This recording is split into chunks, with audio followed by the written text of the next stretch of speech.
মাননীয় প্রধান উপদেষ্টা ডক্টর মোহাম্মদ ইউনূস উনি বলেছেন যে বিদেশি সংস্থা বা বিদেশি কিছু শক্তি এবং তাদের কিছু দোসর নির্বাচন বানচাল করার একটা চেষ্টা আছে, এটা আমরা দীর্ঘদিন যাবৎ লক্ষ্য করছি।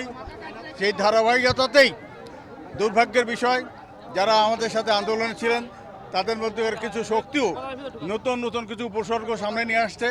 বিশেষ করে বাংলাদেশের মানুষ, শিক্ষিত মানুষই জানে না পিয়ার পদ্ধতি কি এবং তার সুফল কুফল কি। পিয়ার পদ্ধতি কোন আসনে কে জানাবে কেউ জানবে না। অজানা অচেনা লোক, গোপালগঞ্জের লোক যদি পিয়ার পদ্ধতি দিতে এসে বলে তা আমি মিরপুর ভেলামারা সিট আমাকে দিতে হবে। আমাদের দেশের মানুষ অভ্যস্ত বিশিষ্ট একটি নির্বাচনী এলাকায় পরিচিত মানুষ নির্বাচনে জানাবে, তার চরিত্র সম্পর্কে জানবে, তার গুণাবলী সম্পর্কে জানবে, তার দক্ষতা সম্পর্কে জানবে, তবেই না তাকে ভোট দিয়ে তার প্রতিনিধি হিসেবে থাকবে। নির্বাচনের পরে যিনি বিজয়ী হবেন তাকে জবাবদিহিতা নিশ্চিত করার কোনো পদ্ধতি পেয়ার পদ্ধতিতে নাই।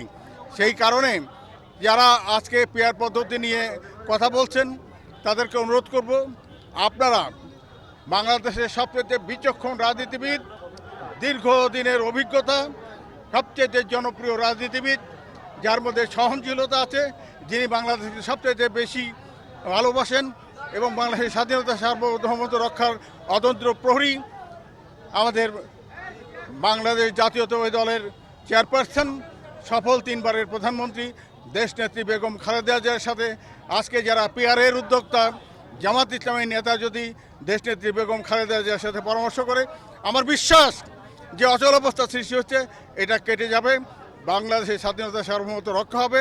নির্বাচনের মাধ্যমে জনগণের সামনে যে সমস্ত সমস্যা আছে সব সমস্যার সমাধান হবে ইনশাল্লাহ। আমি বিশ্বাস করি যে সমস্ত বিদেশি সংস্থা, বিশেষ করে প্রতিবেশী দেশ ভারত, তাদের মিডিয়া অত্যন্ত এসব ব্যাপারে তৎপর।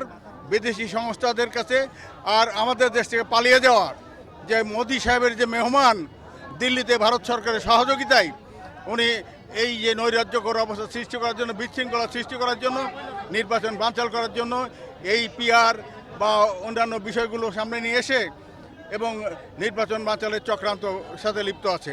আশা করি বাংলাদেশের মানুষ স্বাধীনতা সার্বভৌমত্ব অক্ষুণ্ণ রাখার জন্য সব ষড়যন্ত্রকে নস্যাৎ করে দিয়ে ইনশাল্লাহ আমরা আমাদের কাঙ্ক্ষিত লক্ষ্যে পৌঁছাতে পারবো।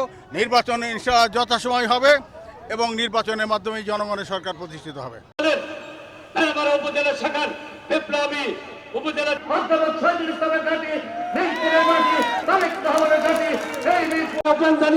আমি আমার কথা শেষ করছি।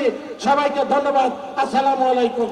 পরস্পর অনেকেই জানেন, বোঝেন, তবে ইনশাল্লাহ যে ধানের শেষে নির্বাচনের জন্য প্রস্তুত হয়ে যান। সামনে